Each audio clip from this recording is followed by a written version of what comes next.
अस्सलाम वालेकुम दोस्तों ये अर्नब गोस्वामी ये भारत का वो सहाफ़ी है जिसने आज तक कोई सच नहीं बोला। ये अपने चीखने और चिल्लाने की वजह से भारत में बहुत मशहूर है। ये भारत के कॉमेडी चैनल, मेरा मतलब एक न्यूज़ चैनल, वैसे कॉमेडी चैनल भी कहा जाए तो कोई हर्ज नहीं है, क्योंकि न्यूज़ चैनल और कॉमेडी चैनल एक ही तरह के होते हैं इनके। तो ये उस पर काम करते हैं और फ़िलहाल ये जेल की हवाएँ खा रहे हैं, क्योंकि इनका एक व्हाट्सएप चैट जो है वो लीक हो चुका है। आपने सोशल मीडिया पे अगर आप एक्टिव हैं तो आपने ज़रूर से सुना होगा इनके बारे में। उस व्हाट्सएप चैट में वही सब कुछ है जो हम पाकिस्तानी शुरू से कह रहे हैं कि जो इन लोगों ने एक ड्रामा किया था 2019 के फरवरी में, जो अपने फ़ौजी मरवाए थे, तो वही चीज़ें हैं। मैं उसको एक्सप्लेन नहीं कर रहा, बल्कि मैं आपको एक वीडियो दिखाना चाहता हूँ कि भारत की एक सहाफ़ी ख़ातून हैं साक्षी जोशी, उन्होंने बेहतरीन तरीके से इस अर्नब गोस्वामी की ऐसे बजाई है कि आप भी हैरान हो जाएं। आप ज़रा ये वीडियो देखिए, इसके बिल्कुल मत कीजिएगा। ये बिल्कुल आपको हिंदी उर्दू में आपको जो है इस व्हाट्सएप चैट का जो है पूरा मतलब बताएगी कि किस तरह मोदी गवर्नमेंट इन पालतू सहाफ़ियों को इस्तेमाल करता है। मोदी गवर्नमेंट ने अपनी सियासत चमकाने के लिए, वोट हासिल करने के लिए किस तरह से 40 शूरवीरों का बलिदान दिया था। आप ये वीडियो देखिए।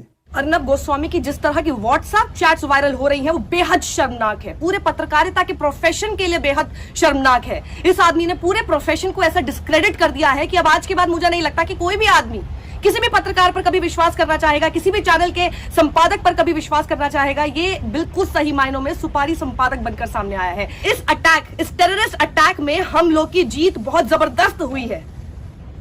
देश की नहीं, अपनी टीआरपी की बात कर रहा है आदमी ने बिल्कुल उसको इवेंट की तरह बना दिया कि हम उसमें 20 मिनट पहले थे। इवेंट, टेररिस्ट अटैक, ये देखिए क्या ये बात कर रहा है आदमी। ये अपनी वहां पर प्रेजेंस 20 मिनट पहले से उसको कवर करने की प्रेजेंस को ये सेलिब्रेट कर रहा है। ये जो मुंह पर बोलते हैं, इनके दिल में और इनके दिमाग में क्या है समझ लीजिए। इसी से शक हो जाता है। जो इतना ज्यादा मुंह से बोलने की कोशिश करता है, इसका मतलब है ही बहुत इनसिक्योर और उसके मन में है ही कुछ और। 23 फरवरी 2019 को बालाकोट के बारे में इस आदमी को पहले से जानकारी कैसे थी? 2 दिन पहले यह आदमी पार्थोदास गुप्ता के साथ इतनी इंपॉर्टेंट इंफॉर्मेशन शेयर करता है, लीक करता है। जिस तरह से इसने पार्थोदास गुप्ता के साथ शेयर किया और न जाने इसने कितने लोगों के साथ शेयर किया होगा। और इस आदमी से, अर्नब गोस्वामी से, ये इंफॉर्मेशन सरकार की तरफ से किसने लीक की? भाई लगता है समथिंग बिग विल हैपन।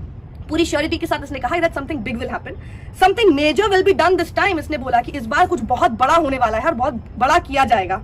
तो पार्थोदास गुप्ता बोलता है अच्छा, good for the big man in this season. In this season मतलब इलेक्शन सीजन। आपको पता ही है 2019 में इस घटना के थोड़े समय बाद ही इलेक्शन होने वाले थे। इनको इससे सिर्फ यही मतलब है, एक बड़ी आतंकी घटना इस बीच हो चुकी है, हमारे 40 जवान शहीद हो चुके हैं, और इनको सिर्फ इस बात से मतलब है कि नरेंद्र मोदी जो है उनके लिए बहुत अच्छा समय है ये, इस इलेक्शन सीजन में गुड स्वीप उनको मिलेगी। और आगे लिखता है he will sweep polls them. पूरा जिक्र किया, इलेक्शन पोल्स को स्वीप कर जाएंगे नरेंद्र मोदी। ये इनकी बातचीत हो रही है। और फिर जब वो पूछता है कि किस तरह की स्ट्राइक होगी, तो अर्नब गोस्वामी बताता, देखिए उसके पास डिटेलिंग कितनी है, bigger than a normal strike and also एक नॉर्मल स्ट्राइक से बहुत बड़ी होगी। और इसके अलावा सेम टाइम पर something major on Kashmir, Kashmir में भी कुछ बहुत मेजर होने वाला है।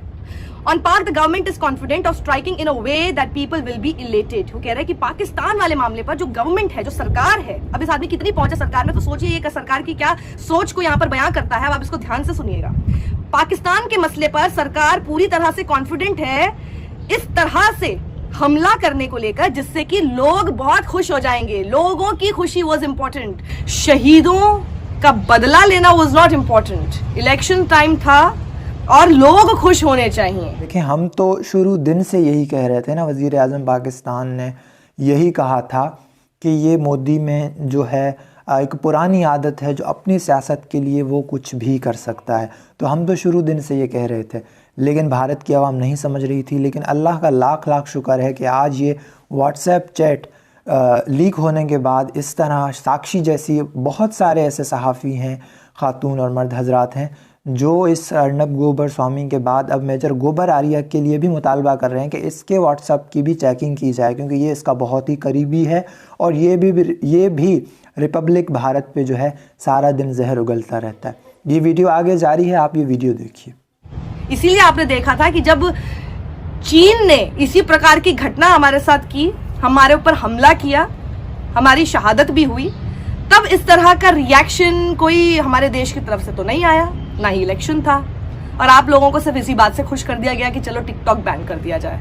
और ये आगे लिखता है Arnab Goswami, exact words use. तो एग्जैक्ट वर्ड जो सरकार की तरफ से जिसने भी इस आदमी को लीक की है जानकारी, उन्होंने जो वर्ड यूज किए हैं वो एग्जैक्ट वर्बेटम अर्नब गोस्वामी ने क्या बताया? On Pakistan the government is confident of striking in a way that people will be elated. ये एग्जैक्ट वर्ड्स हैं। शर्मनाक। दोस्तों वीडियो आपने देखी, साबित हो गया कि भारतीय मीडिया, भारतीय सियासतदान अपनी पेट पूजा के लिए, अपनी सियासत के लिए, अपनी सो कॉल्ड सहाफ़त के लिए जो एंकर हैं वो किस हद तक गिर सकते हैं। मतलब एक इवेंट बना देते हैं अपने फ़ौजियों की मौत को। तो आप लोगों को याद होगा कि बकवासियात के यूट्यूब चैनल पर जब मुझसे हसान साहब ने एक सवाल पूछा था कि अर्नब गोस्वामी को क्या हुआ था, तो मैंने एक छोटा सा जवाब दिया था, शायद आपको याद हो। लेकिन अगर आपको याद नहीं है तो आप ये क्लिप देखिए, और अगर आपको पूरी वीडियो देखने हो तो इस वीडियो के बाद आप उस वीडियो को ज़रूर से देखिएगा, उसका लिंक मैं डिस्क्रिप्शन में दे दूंगा। आप ये वीडियो देखिए जो मैंने अर्नब गोस्वामी के हवाले से कहा था। इनका ताल्लुक फिर भारत से है। ये एक न्यूज़ एंकर हैं, अर्नब गोस्वामी उनका नाम है। चीख चीख कर बात करते हैं जैसे नाश्ते में कौवा खाकर आए हैं, और बहुत ही अजीब बेतुकी बेहुदा बातें करते हैं। इनका कोई इलाज? वो बहुत ही खतरनाक पागल है, बस टीवी पे बैठकर लोगों को लड़ाता है। आपको पता है एक दफ़ा उसको कुत्ते ने काट लिया था। ओहो, तो फिर क्या हुआ? होना क्या था, पागल हो गया। कौन? अर्नब गोस्वामी पागल हो गया? नहीं, कुत्ता पागल हो गया। ओहो।